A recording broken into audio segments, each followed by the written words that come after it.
Welcome back. When we left the 8-year-old Charles Wesley, he had just learned that his brother Sam had come from London to take him back so that he could begin studying at the Westminster School. That's the one actually attached to Westminster Abbey. Just a little bit of a foreshadowing moment.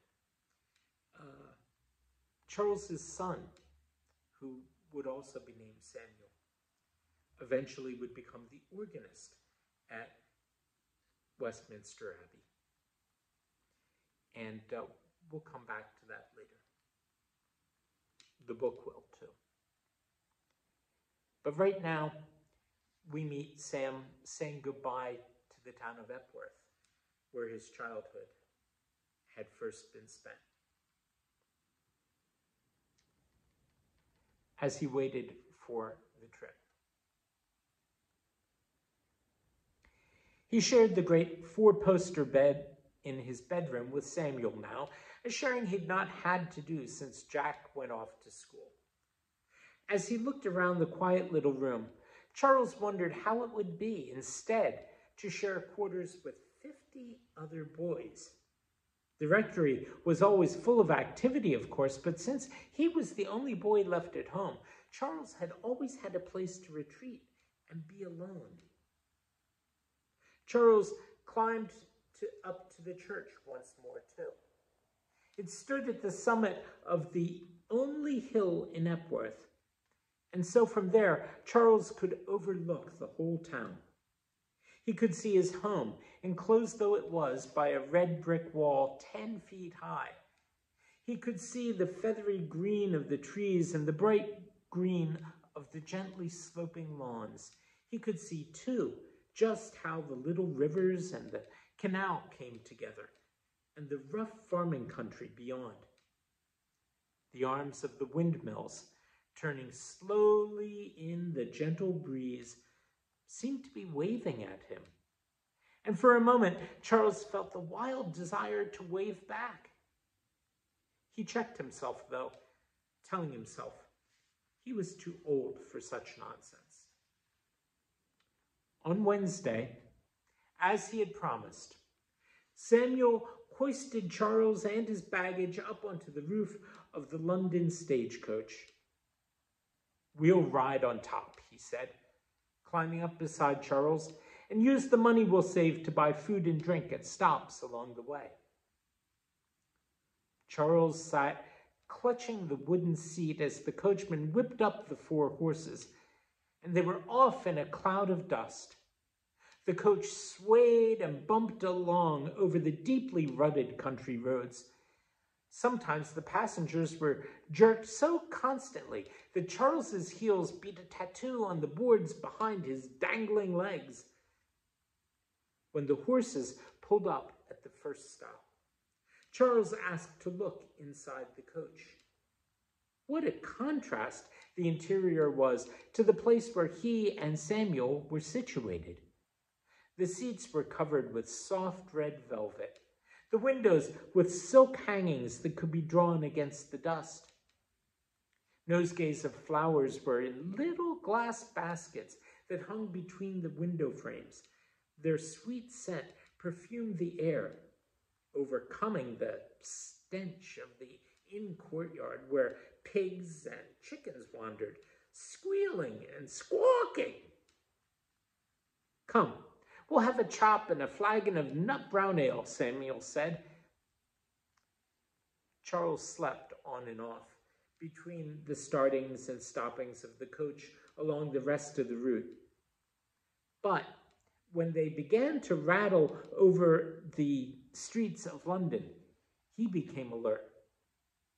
The noises seemed frightful to him, accustomed as he was to the quiet of the country. Street vendors shouted, street musicians fiddled wildly, dogs barked, horses neighed, and bells seemed to be clanging everywhere. Over all the confusion of noise, though, Charles could hear the master tolling of one great bell. "What's that?" he asked Sam finally. "That deep, deep bell. It sounds almost like a sob somehow. Samuel looked at him curiously. "What an idea to have about St. Paul's," he said. Charles's heart skipped a beat. St. Paul's, the Cathedral Church of England. Until now, it had been only a name to him. Suddenly, it was real. "Oh, Brother Samuel, will I really see St. Paul's?" he cried. The day was rapidly drawing to a close, but the twilight air of London was remarkably clear. Samuel stood up to look off over the city. "Yes," he said excitedly, "you can see it now. The setting sun is gilding the dome of the cathedral. Look quickly, Brother Charles." Charles climbed upon the seat to get a greater height. Then, standing out clearly against the darkening sky, was Sir Christopher Wren's masterpiece, finished, Charles remembered, just 6 years ago, but 45 years a building. "Somehow I never really thought about seeing it," said Charles, when Samuel pulled him down again. "Oh, come now," said Sam. "Save your rhapsodies for Westminster, which will be reaching shortly." Charles felt the rebuke in his brother's voice and thought perhaps he had not seemed grateful enough to Samuel for making the experience possible. "Legend has it," Samuel went on more gently, "that the abbey was once visited by St. Peter in person." Charles's eyes shone. He had heard very few stories in his young life and sensed that his literary brother had many to tell. "Is there more to the story?" he asked. "St. Peter got a fisherman to ferry him across the Thames River. He entered the church, and as he entered it, the walls suddenly glowed with a heavenly light, and a choir of angels burst forth into song.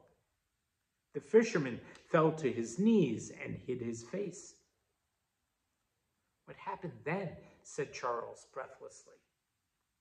"St. Peter raised him up and told him to go back to his fishing, for he would catch more fish than he had ever dreamed possible."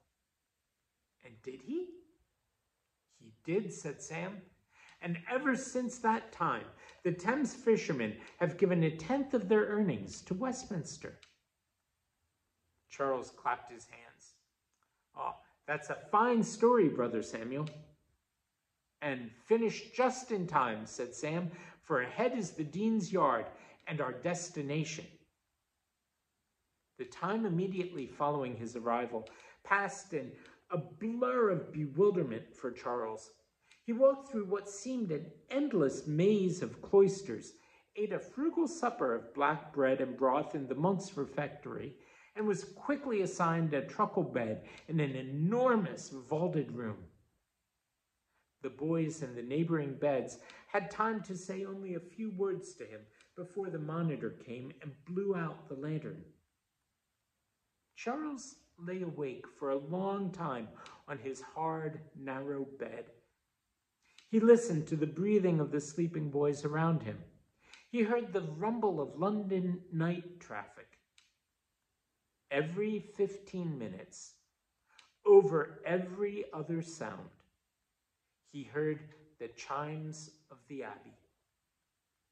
Finally, he remembered the legend that Sam had told him, and thinking of St. Peter and the choir of angels, he was comforted and at last fell asleep.